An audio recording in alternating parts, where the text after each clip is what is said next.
guyyaan har'aa muuviin kun sagantaan sa'aatii 4 walakkaatti jalqabaa. Nuti kunoo kaanee jirra. Koottaa kaanee garas deemaa jirra. Oromoonni kamiyyuu iddoo kanatti argamuudhaan ilmi Oromoodhaa yoo haala rakkoo kamuu keessa yoo jiraate,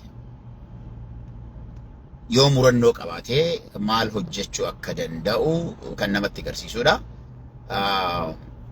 Yeroo baay'ee diraamaa xiqqoo takka hojjechuudhaa fi warroonni aartii keessa jiranii miti sirba tokko sirbuudhaa fi aartistoonni Oromoodhaa biyya baqaa kana keessa jiranii almost biyya baqaa yoo isiniin jedhu qe'ee abbaa isaanii faadha isaanii ka keessa dhalatan keessaa bahanii biyyoota gurguddatan biyyoota akka Ameerikaa fi Kanaadaas ta'ee Awurooppaa keessas yoo jiraatanii hedduun isaanii sirba tokko iyyuu baasanii hawaasa isaaniitii gadi dhiisuudhaa fi hedduu ulfaata akka ta'ee fi jireenyuma ofii mo'achuudhaa fi ilmi namaa kan asii achi fiigu akka ta'e beekamaadha.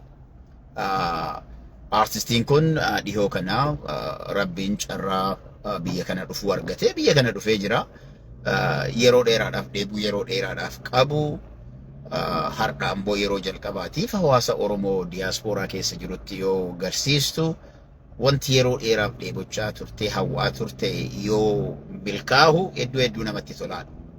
Kanaaf Oromoonni magaalaa lakkoo kana keessa jirtan akkuma guyyaan kun isaaf guyyaa gammachuu addaa ta'e nuufis guyyaa aartii Oromoo bira dhaabbannu akka ta'u hundumti keessanuu warroonni naannawaa magaalaa lakkoo keessatti argamtan koottaa wal bira haa dhaabbannu. Wal malee maal qabnaa walumaan dhaadannaa inni jedhamu kuni guyyaa akkanaa kana mul'ata. Muuviin kun muuvii abbammaan kamuu jechuudha. Qeesnis ta'ee sheekaa, paastariis ta'ee diyaaqona yookiin ammoo abbaa gadaas ta'ee waan fedhe amantii feetee yoo qabaatte muuvii namni kamuu laalee seenaa irraa baratu. Wantoonni garaagaraa akka muuvii faranjii keessatti sodaannu sun kan keessatti hin jirre garuu ammoo seenaa uummata Oromoo muuvii sirnaan calaqqisiisu akka ta'edha. Kanaaf hundumti keessanuu koottaa irratti hirmaadha.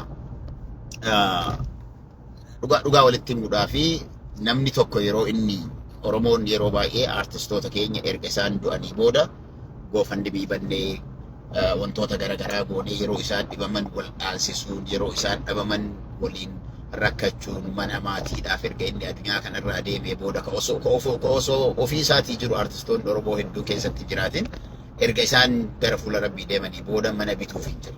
Muuviin kun dhugaa dubbachuudhaa fi akkuma miidiyaa irratti dhageettan jecha aartist Jaafarii akkuma dhageettanii baasiin itti bahe baasiin liqiidhaan akka hojjetamee fi even idaa san hanga har'aatti akka baasanii hin jirree fi idaan sun isarra akka jiru yeroo inni dubbatu hangam Oromoon lakkoofsa qabna malee hangam abbaan qabeenyaa Oromoodhaa muuvii tokkoof uf kennee hojjechiisuu dadhabuun seenaa Oromoo tokko yeroo as dhiyaata jedhu ispoonsar gochuu dadhabu keessatti eessa akka nuti jedhu kan nama agarsiisu. Bilisummaan hawwinaa garuu ammootu waan seenaa Oromoodhaa ol qabu hojjechuu irratti booda jiru. Osoo alagaa taatee osoo habashaa taatee maal godhan kan jedhu hundi keessanuu ilaala. Eenyuyyuu taanaan muuviidhaa miti sirba tokkooyyuu yoo hojjete meeqaan akka bitan ilaala. Kennaa Oromoon yoo sirba hojjete sirba bareedaa tokko hojjete hin faarsinaa tiiktookii irra ni kennaa asii achi ni oofnaa kan ittiif goonaaf jennaa achi booda garuu wanti nuti goonu bakka san hin jiru. Kanaaf yaa ilmaan Oromoodha. Dhaamsi koo kan isinii qabu koottaa nama kana bira dhaabbadhaa. Aartii keessan guddisaa, seenaa keessan guddisaa, wantummaan isin guddisuu fi hin dandeenye yookiin ammoo dhufuu hin dandeettan yoo ta'e naaf bilbilaa.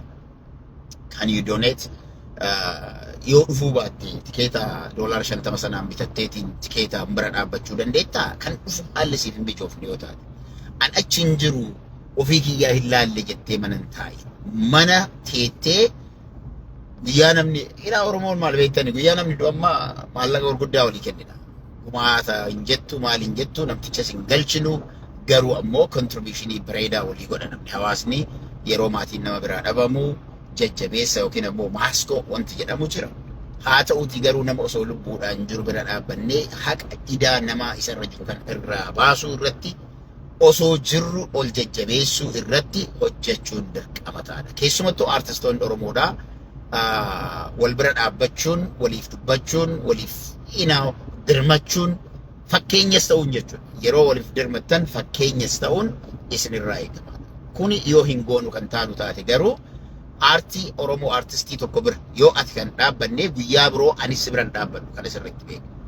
Har'a artistii Oromoo tokko bira namni an artistii jedhu anis muuvii dalaguufan deema kitaaba barreessuudhaaf hin deema namni jedhu guyyaa Oromoon tokko kitaaba barreessu guyyaa Oromoon tokko muuvii dalagu guyyaa Oromoon tokko sirba isaa ta'u sirba inni baasu yookiin ammoo waan ta'u tokko hojjetu namni ati isa boodaan waan sana wal fakkaatu hojjechuudhaaf guyyaa deemtu yoo nama si duraa biraatiin dhaabbanne Oromoon gowwaan kana booda hin jiru kan si bira dhaabbatu jechuudha. Si fooqaa naa fooqii jedhame Oromoo dhugguman baaku si fooqaa naa fooqii. Kanaaf artistoonni Oromoodhaa wanti godhuu qabdan adda durummaadhaan feetuu sirbaa ta'ii, feetuu kan diraamaa hojjetu ta'ii, feetuu nama kitaaba barreessu ta'ii, feetuu nama seenaa barreessu ta'ii kun hundi isaatu aartii garagaraati. Aartiilee kana keessa warri jirtan kamiyyuu adda durummaadhaan hadha isin arguu barbaanna. VIP tikeeta bitattanii seenuu keessan barbaanna. Malee an artistiidha akkas ta'aadhaa miti. VIP tikeet bitattee ani abbaa amantiitii na seensa hin jiru sun illee beeka. VIP tikeetii akka bitatan barbaanna. Namoonni gurguddaan kun namoonni jajjabaan VIP tikeet bitattee iddoo sana argamtee fakkeenya gaarii taatee wal gammachiisnee isas gammachiisnee galla. Boru ammoo guyyaan carraan ati wanta hojjetteen as dhiyaattu ammoo sadarkama sanaan si gammachiisna jechuudha. Sadarkama sanaan si gammachiisna. Yeroo baay'ee namoonni tokko yeroo namoonni kitaaba barreessan, yeroo kitaabni namaa eebbifamu, yeroo hojiileen garagaraa hojjetamu, yeroo uummanni rakkatu qubaayyuu nama hin qaban. Garuu guyyaa kitaaba barreessan, guyyaa ammootu ofii isaaniitii waa hojjetan as deebi'anii hawaasa kanaan akkas godhaa jira, akkas godhaa jira, akkas godhaa jira. Where have you been yesterday? Guyyaa eebbi akkasii gaggeeffamu eessa jirtaati? Guyyaa qophiin akkasii magaalaa kan kee keessatti hawaasa kan keessa godhamu eessa jirta yoo jette bakka isaan jiran arguu hin dandeettu. Kanaaf abbammaa fedheeyyuu ta'a. Oromoon iddoon kun iddoo eenyunuu irraa hafuu danda'u miti. Iddoo sababni nuti uummannee irraa teenyu tokkollee hin jirredha. Wanti akka har'aa kun jechuudha. Kanaaf Oromoonni magaalaa lakkuu keessatti argamtan, naannoo isheetti argamtan, amma sa'aatii 2:15 anamma almost naannawa san gahaa jira sa'aatii 2:15 sa'aatii 2:15 kanarraa eegaltanii kan fageenya irra jirtanii illee koottaa kan tikeeta hin bitatan tikeeta achiisanii gurguraa rakkoon hin jiru rakkoon tikeetaa hin jiru kan ammootu tikeeta bitattaniitiin already ready taatan ammootu sa'aatii 4:00 irratti namuu galma caf goonee guutuun barbaachisaa ta'adha. Galma caf goonee galma sana guunnee Jaafar akka nama haarawaa dhalateetti Oromiyaa xiqqoo alarraa beekan addunyaan illee isin taasifaa jirti. Addunyaanis waan Oromiyaa xiqqoo keessatti dalagamu ni ilaalti, ni hordofti. Dhugaadhaa uummanni kun uummata abdii namaaf ta'u, abdii namatti horu. Loomiin 50 nam 50 faaya nam tokkoof ba'aadha akkuma jedhamu ba'aa kana walirraa haa qooddannu. Dhimmi kun ammoo dhimma nama tokkootu hin qabu, dhimma siyaasaatis miti, dhimma seenaa Oromooti. Dhimma aartii Oromooti. Dhimma aartii guddisuu namoonni kun boru ganama hin beektan. Namoonni tokko har'a sadarkaa garagaraa ani aartii kana irratti na ilaallatu jechuu dandeettan. Boru ganama ilmi keessan aartistii ta'uu danda'a. Intalti teessan aartistii ta'uu danda'a. Intalti teessan aangoo siyaasaatiif fiiguu dandeetti. Intalti teessan iddoo isin hin yaadne isin dhaqqabsiisuu dandeetti. Guyyaa sana koottaa Oromoota isintu akkas godhaa namni uummata afoo jiru isinii jettanii faaruu namoota nama afoo jiru qofa faarsoo osoo hin taane har'a koottaa waliin dhaabbannaa boru ganama ammoo guyyaa carraan akka kanaa kun isin irra gahe ammoo adda durummaadhaan isin waliin dhaabbannee isin wajjin hojjennaa. Kanaaf koottaa tokkoon keessanillee hin hafinaa. Sababa hin godhatinaa yoo ammoo waan biraa kan dhabdan taate akka amma isiniin jedhe kana tikeeta bitadha. Gargaaruu barbaaddanii call me yeroo ani viidiyoo kanarraa bu'u. Lakkoofsi poosterii irra lakkoofsi kiyya jira. achirraa lakkoofsa san fuudhaatii 763-568-6298 isa jedhuun naaf bilbila. Wantummaan nuti gochuu hin dandeenye, wantummaan Oromoon guyyaa wal taane wanti nuti hin goone hin jiru. Akkaataa nuti ciminaan cimneetiin wal bira yoo dhaabbanne waan boonsaa dalaguu dandeenya waan ta'eef hundumti keessanuu warri qaamaan dhufuu dandeettan hin hafinaa. Iddoon isaa Fridley High School jedhama. Namoonni tokko tokko mana barumsa Fridley jedheeti warri poosti godhe jira. Akkasitti himamu because hedduutu jira manneen barnootaa jechuudha. High School Fridley dha 64 dhaa fi Central irra kan jiru. Central gubbaa akkuma baataniin highway irra jechuudhaan Central irratti Noorzii garagaltanii ifaa duraa irratti Metronic Parkway bakka jedhu bakka wanni Metronic waajjirri isaanii jirutu jira. Isarratti bitaa erga qabattanii right away mirga qabattanii dhumate bakka kanuma bakki jiru. Achuma bira geettu high schooliin achi jira, paarkii bal'atu jira. Koottaa argamaa isiniin jedha. Nuuf jiraadha. Wa alaykum assalaam culullee akkam nagaa hundumti keessanuu ilmaan Oromoo kamiyyuu ergaan kun yeroo dheeraadhaaf miidiyaa kana irratti namoonni garagaraa dhaadhessaa garagaraa dalagaa turanii Oromoo hunda bira gahe abdii jedhu qabnaa. Ani dhageenyee namni jedhu jiraannaan hopefully nama miidiyaa irraa gale yookiin ammoo nama rafuttu jiru jechuudha. Akkas ta'uu danda'a. Kanaan ala ammoo Oromoon hedduun isaanii dhagahanii jiranii. Wanti kun ammoo waan irraa sababattanii itti naftan tokkollee kan hin qabne jechuudha. Guyyaan isaas sa'aatiin isaas ilaalame qabatu. Charchiidhaa sa'aatii 4 booda charchii wayitu hin jiru. Masgiidoo ta'e yookiin ammoo sagantaaleen guyyaa kana jiran tokkollee hin jirani. Sagantaa kana guyyaa jalqaba qabame irraa yeroo lama jijjiiramuu isaati. Sababiin isaas eventiileen biroo guyyaa sanarra waan oolaniif guyyaa eventiin kamuu irra hin oolle laalamee kan qabamedha.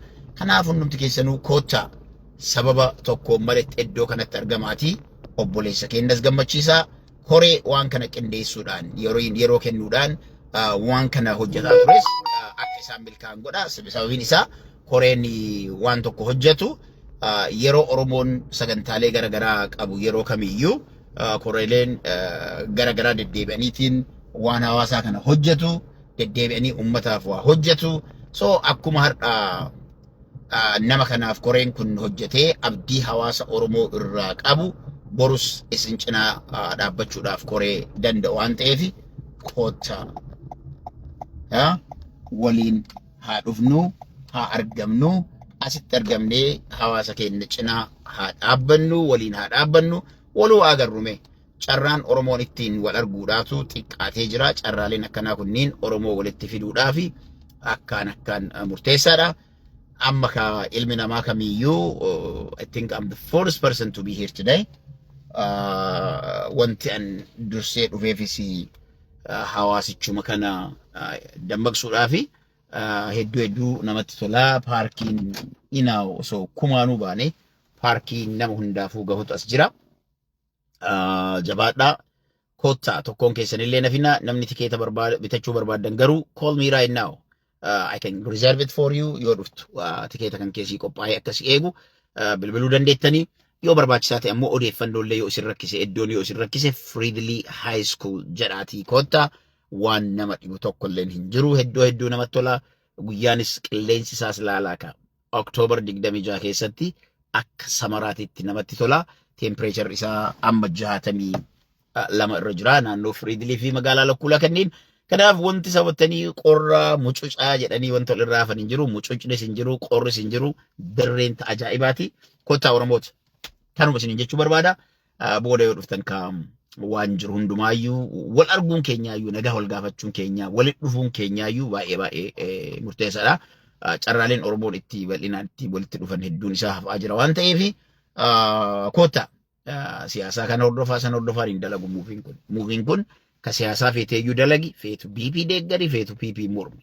Come here and enjoy. Kottu waliin haa dhageeffannu. Seenaan Oromoon keessa dabarte walaa yaadachiisnu. Seenaaleen kunniin irra guddaa miidhaalee mootummaan abbaa irree biyyattii san keessatti nurraan gahe kan alagaan nurraan gahee fi kan biyya namaatitti yeroo biyyaa baqattu hunda isaa of keessa hammata. Kottaa mee argaayyuu ulfaadhaa galatoomaa.